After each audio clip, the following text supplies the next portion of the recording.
Welcome to the Tech Egg. Don't get scrambled. Enjoy the video. You begin by confirming prerequisites.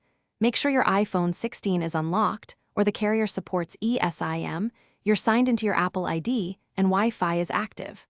Once done, open Settings and tap Cellular to start. Choose Add eSIM now and prepare the carrier QR code or activation code. You do this because the phone needs the carrier profile and authentication. Scanning or entering the code initiates secure provisioning. Keep your physical SIM handy in case you must switch profiles quickly.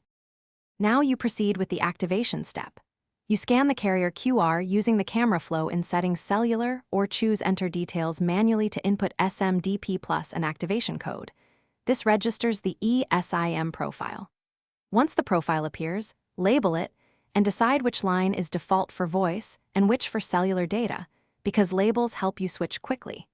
Make sure iMessage and FaceTime use the line you want by checking their settings. This prevents message confusion between numbers. To finish, restart your iPhone 16 to let the carrier settings fully apply, then check signal bars and Settings Cellular for the active plan. You should test calls, SMS, and mobile data to confirm functionality. If something goes wrong, first toggle airplane mode and wait 10 seconds, then retry. If still no service, remove the eSIM profile and re-add it using the QR or activation code. If problems persist, contact your carrier to request re-provisioning or a new activation code. Thanks for watching. Consider subscribing if I helped unscramble your problems.